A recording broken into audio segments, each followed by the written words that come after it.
Ludwig Ahgren, the story of a savant who took over Twitch and YouTube faster than you can say bloviating.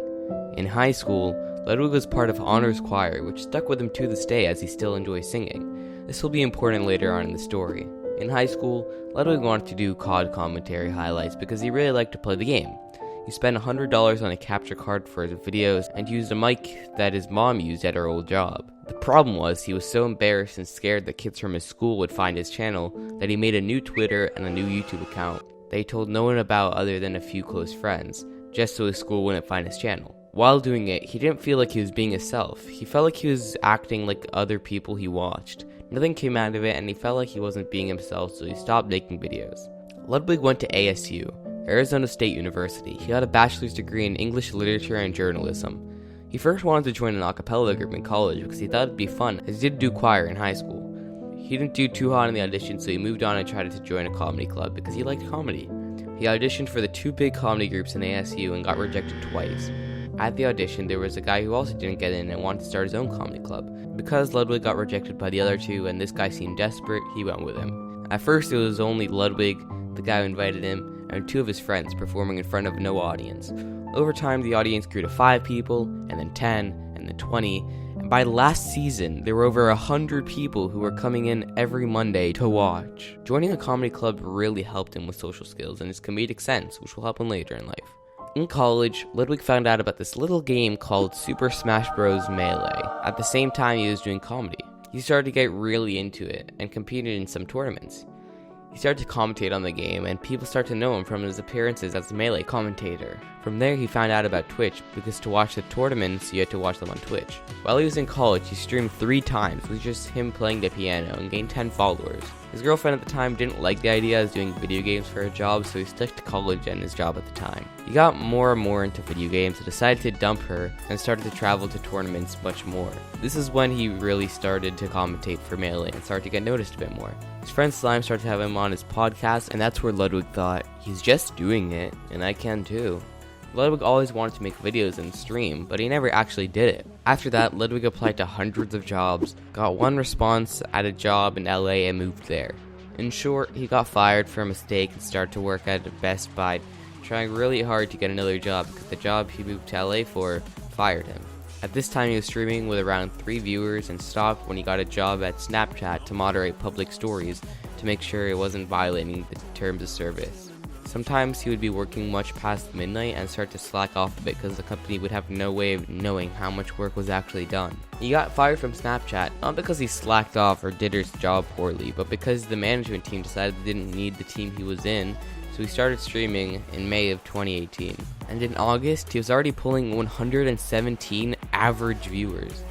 By February, his average viewers was 250. During this time, he was working at a vape company as the head of marketing and got laid off because the American branch was doing very poorly compared to the Chinese branch, so the company shut it down. Still going part-time on his streams, he got a job at Apple, taking customer support calls. At this time, he was ranked 9th out of 2,500 people at the college program at Apple. Bravo, Ludwig. Occasionally, because for the most part, Ludwig was doing well at his job at Apple, he had what he would call the dream call. I'll just let Ludwig explain it. I also knew how to game the system. And I didn't really take advantage, but sometimes, occasionally, very occasionally, for the first 2 years, you would have the dream call. And the dream call is when you help someone out, you solve their problem, then they're done, but they don't hang up. So everything's good. You did the call, but they didn't hang up. And generally, you're not supposed to hang up unless it's been like a few minutes. So I would just let the call run. Maybe a 10-minute call went 30 minutes. Maybe it'd go an hour. My record, 2 hours, 43 minutes. 2.5 hours of which just never hung up. At this time, Ludwig broke up with his girlfriend at the time and started to give up a bit on his job. I would get a call with some 55-year-old boomer. He'd start yelling. I'd throw the headset. I'd just walk away. I'll walk away for 20 minutes. I'd be like, I'm not dealing with it. Luckily, the system that kept track of all the information wasn't working that week, but for a long time, he was on thin ice and barely kept his job. Nearing graduation, he was about to be fired for being late too many times, and his boss told him that they will review it and he'll likely be fired.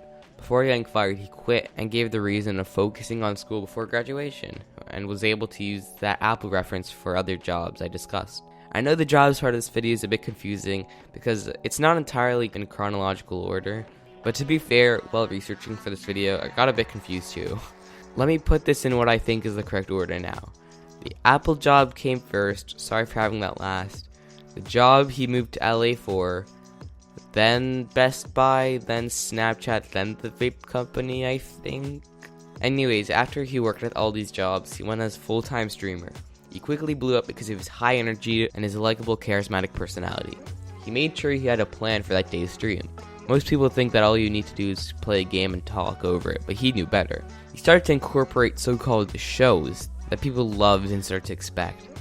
He did things such as the Reddit recap, Marble Sunday, and other activities that were less regular such as Twitch Jeopardy and his stories. But that alone isn't going to get you to the top, and Ludwig knew this. He knew that starting a YouTube channel was his best bet because there's no better way to get exposure than uploading well-edited, pretty much highlights of the streams that worked really well in YouTube video format. Ludwig reported that after starting to upload on YouTube, he went on break for a week, and when he came back, he had a few hundred more people on average on his streams, just from the passive exposure of the YouTube channel. Although having hundreds of thousands of followers on both the Twitch and YouTube channel, Ludwig was very much out of the radar of bigger streamers on Twitch because he had always just made content with his friends and never tried to get on what he calls the inner circle of Twitch. But something happened that really pushed him in front of people's eyes: chess PogChamps. I know it's weird that in 2020, chess out of all things was the thing that blew up a variety streamer on Twitch, but it's true. Chess was taking off rapidly on Twitch when a chess grandmaster named Hikaru started streaming chess with some of the biggest names on the platform, some of which included XQC, Most Critical, and even Ludwig. But this wasn't all. Many of the top streamers started to play chess and started to have a newfound love for the game. And in the height of it all, Chess.com organized a competition amongst the top streamers, where the streamers would be paired with pros who would teach them how to get better, and the streamers would play against each other. Ludwig got himself into the tournament, and he started to get into the inner circle of Twitch. He didn't win or anything amazing, but he met a lot of people, which was the real victory. He still was big before chess, but a lot of people and big streamers never heard of him before, and it was surprising that with an average of 10,000 live viewers per stream, he was never in the spotlight, and he was always in his little corner of Twitch. Chess didn't just give Ludwig more exposure for viewers, chess gave Ludwig connections and opportunities that he never considered or thought to do before. Ludwig started to make content with other big creators such as Pokimane, Call Me Carson, Wilbur Soot, XQC, Jay Schlatt, and many more in different ways. Among Us gave Ludwig a chance to also get to know a lot more people who he would either play Among Us with or future it to separate content where they were the main focus. At this time, Ludwig had daily uploading for over a year, and for almost every upload, the recording session was a stream on Twitch, so looking at his YouTube is a good way to see how his content has evolved over time. Ludwig kept making his usual content such as reacting to funny videos, saying yes to everything stream says, Reddit videos, and stories. But he also started to change and incorporate some new things. As I mentioned before, Among Us started to form connections in streams/videos, such as playing Spy Party with Jay Schlatt, interviewing Call Me Carson, and at the base of it all, Among Us. Ludwig not only used Among Us to meet bigger streamers to make content with, Among Us started to become the content. Ludwig was playing with some of the biggest names on both YouTube and Twitch. Ludwig has been in at least one game of Among Us with the following people: PewDiePie, Ryan Higa, XQC, Valkyrae, Dream, Tommy Innit, Pokimane, Corpse, Toast, Saikuno, Moist Critical, Jacksepticeye, and way too many more. These Among Us streams and videos have given Ludwig so many connections and so much exposure added onto the chess exposure that Ludwig has now become one of the biggest faces on Twitch, but also a really big creator on YouTube. I know that for the majority of this video I've talked about the Twitch streams, but Ludwig's YouTube channel has been a huge part of his success, giving him a lot more exposure and ways for people to find him. Undoubtedly, Ludwig's YouTube channel has brought a minimum of 100,000 new eyes on his streams. From people who go to his Twitch once to see how it is, to people who follow and never use Twitch again, to the people who stay for streams, subscribe, donate, and become a regular.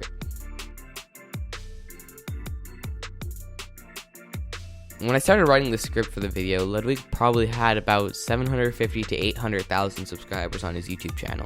But just from his YouTube channel picking up and bouncing new viewers over to his Twitch channel, and his Twitch channel bouncing new viewers over to his YouTube channel, Ludwig right now, as of writing the script, is at 980,000 subscribers, and is probably going to hit 1 million today or tomorrow. It's 9:42 p.m. And Ludwig's Twitch channel hit 1 million followers a few days ago, and is now on 1.1 million followers. In short, Ludwig is blowing up right now, and it's for more than what it seems on the surface. I've talked tons about Twitch, which is kind of weird because I don't know anything about Twitch. I'm a huge YouTube nerd. So let's talk about why the YouTube channel works so well. There's a few things that make his YouTube channel great. First, let's talk about the content itself. On Twitch, he's a variety streamer, and his YouTube channel is basically edited streams, using streams as a recording session, and it shows. Switching up the content constantly, keeping things fresh, but also having consistent things that would come back, hold the same audience, but change it up just enough to be fresh. Speaking of stories, Ludwig is an amazing storyteller, which I personally think helped him tons. He has told high school stories, college stories, childhood stories, all of it from the embarrassing to the uplifting, and every time he tells a story, you're really pulled into the world and captivated by his telling. The reason I think this is so important is that he uses this all the time in many other videos for other things that aren't stories, and he has the ability to really pull you in to the video or whatever he's doing by how he talks and tells the story of the video you are watching. Ludwig has been posting daily, high-quality videos every single day for the past year while streaming almost every day on Twitch. Now, how does he do all of this while keeping success on both streams of content? Editors.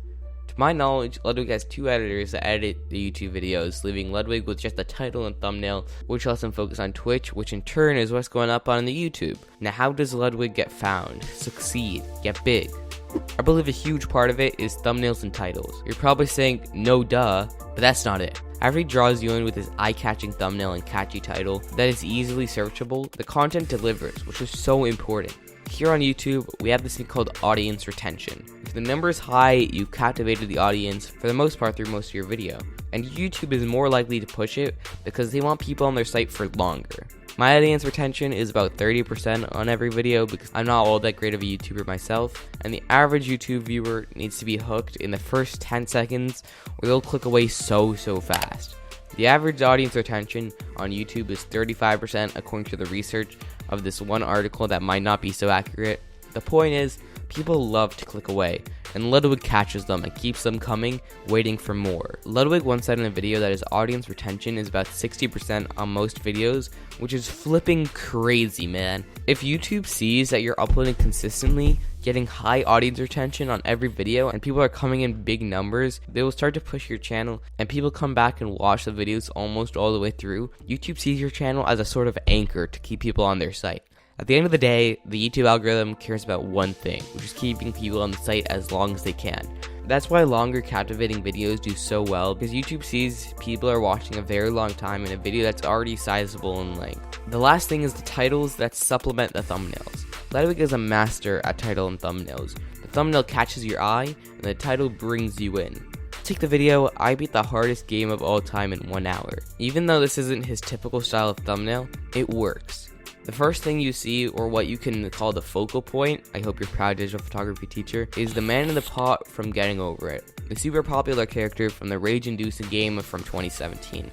Then you see either the Jump King guy or the Pogo Stick guy, which also might be familiar or you have seen in rage videos. And even if you don't know any of them, it's bright colors that catches your eye just fast enough to let you read the title, I beat the hardest game of all time in 1 hour. And there starts the intrigue.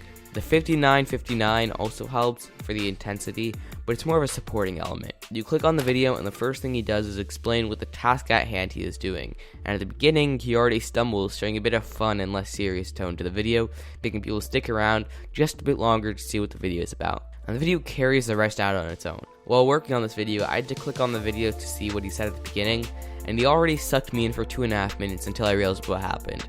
Anyways, Ludwig knows what he's doing and has evolved his channel tremendously over the past year. If you go back to videos from about a year ago, you could see his improvement over time and his refinement of good content. I'm no Ludwig, so I doubt any of you have made it this far, but if you did, I'd really appreciate it if you subscribed. This video took a lot of work to make, as it was all just me. So if if you want to support me, I also have a Patreon, link in the description, and a Discord server you can join where you can talk to me and be a part of this cool little community. Comment down below if you want me to make any other videos like this, and I might pick yours. Thanks for watching, like and subscribe, and I'll see you in the next video. Bye. Streamers are really vain, so if you include them in your video, they'll probably watch it.